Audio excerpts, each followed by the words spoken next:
Hello guys, welcome back to my channel, and today I want to tell you about my trip to Cabo da Roca, the westernmost point in Europe. Wind, cliffs and the endless Atlantic, a place that feels like the end of the world and the start of something bigger. It's dramatic, it's raw, and it absolutely took my breath away, and also my hair because the wind was strongly insane. So let's break down one of the most epic spots in Portugal. But before that, don't forget to subscribe, give this video a like, and of course drop a comment below. And now we are ready. Cabo da Roca is the westernmost point of mainland Europe, located about 40 kilometers from Lisbon. It's a dramatic cliffside spot where the rugged land meets the endless Atlantic Ocean, 140 meters above sea level. Tourists come here not just for the geography, but for the breathtaking views, raw nature, and the powerful sense of standing at the edge of the continent. Since we were living in Lisbon, getting to Cabo da Roca took a bit longer, but trust me, even without the rental car, it's super easy. We started our day with a quick and pretty solid breakfast in Lisbon, and after that, we rushed to catch a train to a nearby town called Sintra. If you want to know more about Sintra, go to my channel. We also packed some snacks because we planned to hike down to a beach near Cabo da Roca later, and from Sintra we jumped on a direct bus to Cabo da Roca. And let me just say, riding a bus in Portugal feels like a roller coaster with no seat belt. The drivers know every twist and turn of those roads and go full speed like they have got 9 lives. So if you get motion sick, easily be warned. After about 30 minutes on winding roads, you'll be so happy to get off the bus. We were all a little dizzy. So yeah, the first 15 minutes at Cabo da Roca were mostly just us recovering from the ride. First of all, I have to say Cabo da Roca is one of the most beautiful places I have ever seen. It's 100% going on my revisit and recommend to everyone list. I was also surprised that this place wasn't even that crowded with tourists when we were there, what actually make it feel a little bit more magical. And now let's go to the small checklist what you should see there. The iconic stone monument with the inscription Aqui onde a terra se acaba e o mar começa, which means here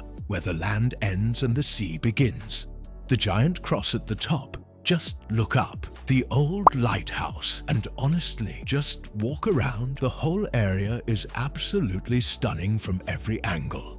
And my small tip, dress really warm. It's super windy and colder than I expected up there, even on a sunny day. And also give yourself at least 5 to 6 hours for a full Cabo da Roca experience. Especially if you are planning to hike down to the beach, it's 100% worth it. You see photos online and you're like, okay, cool, cliffs, ocean, whatever. But when you are standing there, the wind in your face, the sound of the waves crashing down below, the crazy drop right in front of you, it hits different. It's raw, it's powerful. It's one of those places I can't believe it's real. And the views, honestly, I was shocked. The colors of the rocks and the ocean were too bright, like way too bright to be real. It looked like someone just turned up the contrast or added a filter, but no, it's actually how it looks. I just kept staring, thinking, is it even real? That was kinda crazy, but in the best way. And of course, make sure you walk left and right from the main point of Cabo da Roca. Trust me, there are some absolutely amazing spots just a few minutes away and barely anyone goes there. It's the best way to really take in the place. No crowds, just you, the wind, the ocean, and that crazy beautiful view. So yeah, take your time and explore, you won't regret it.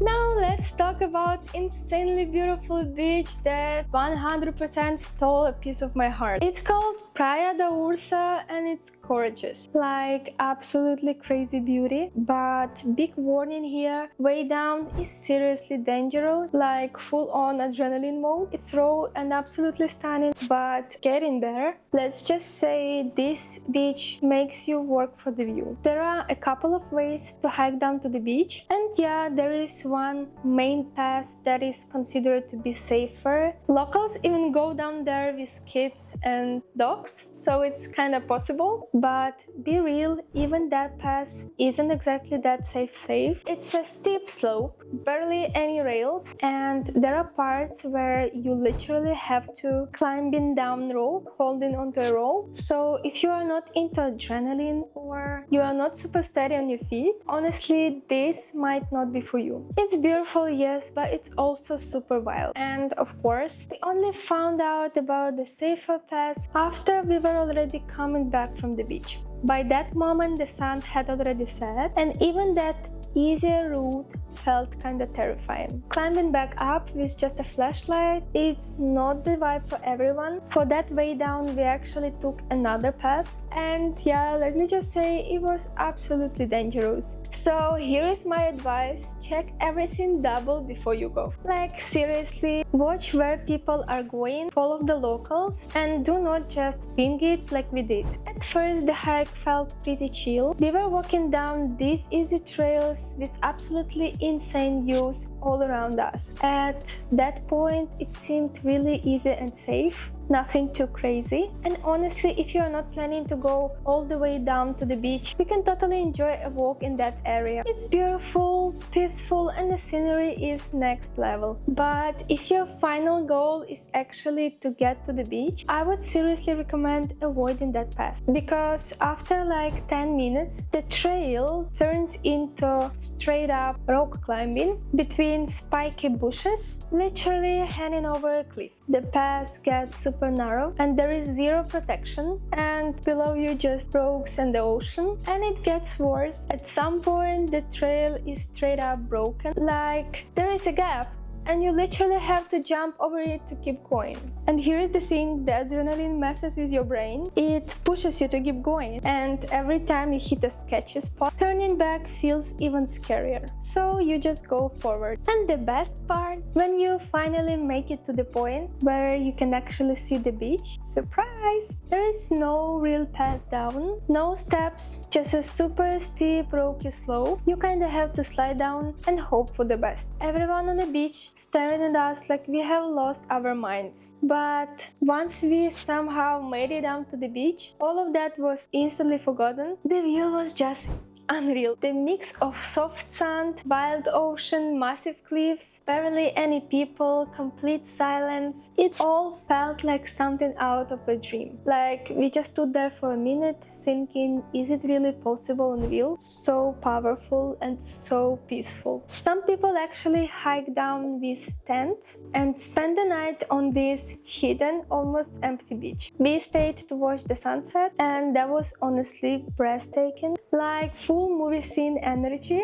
And I can only imagine how magical it must be to wake up there and see the sunrise. I swear I would give everything to wake up on that beach in the morning. If you decide to stay on the beach until the evening, just keep in mind, late at night, buses to and from Cabo da Roca stop running. There is literally no public transport at that time. We were stuck trying to figure out how to get anywhere. Not even all the way to Lisbon, but at least to Sintra. In the end, the only option was calling a taxi, which we actually shared with some other travelers. Otherwise, we probably would have to sleep on the beach. You could also try stopping cars on the road and hope someone picks you up, but it's actually kinda dangerous. So my tips: call a taxi or leave earlier or drive your own car, or at the very least stay on the beach. Looking back, this whole adventure was kinda wild in the best possible way. Cabo da Roca and Praia da Ursa are not just beautiful, they are kind of places that stay with you forever. And yeah, the hike was intense. Yes, the wind almost took us out, and yes, we almost got stranded, but honestly,